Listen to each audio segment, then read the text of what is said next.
Ganito nga kami mga ka-farmers maglipat ng mga patiner. Pinapalakad nga lang namin iyan papunta doon sa selling pen. At bago nga kami maglipat mga ka-farmers ay alam na namin kung ilang piraso ang aming ililipat diyan para nga hindi na yan mapakain at nang mai-reserve na. Ang kagandahan mga ka-farmers doon sa aming howler, hindi na nga yan binibisita at kapag nga yan ay nailagay namin diyan, yan nga ay daladala lahat. Hindi na nga sila namimili. At kung mapapansin nyo naman nga ay kagaganda naman nga na itong aming mga inilalagay dito at para na nga hindi napagpilian ay talaga namang ibinibigay na namin yung magaganda. Nung nakaraan nga mga ka-farmers na nagbenta kami ng patiner, dito din naman namin yung nailagay. So merong nag-comment na isa na ang sabi nga ay bakit daw parang ang baba nung kulungan na aming pinaglalagyan. Siguro hindi niya na panood ng buo yung video.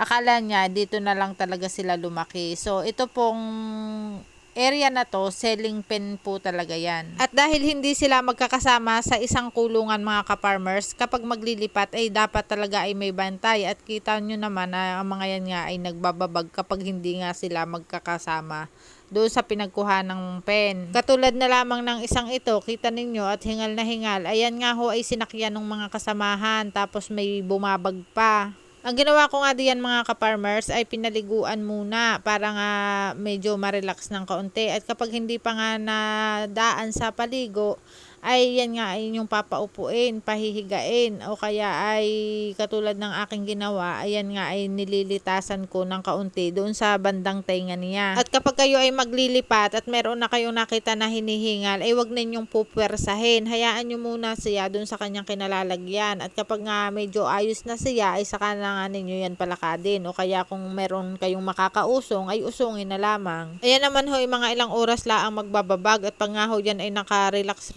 na ng kaunti at napaliguan ay ayos na.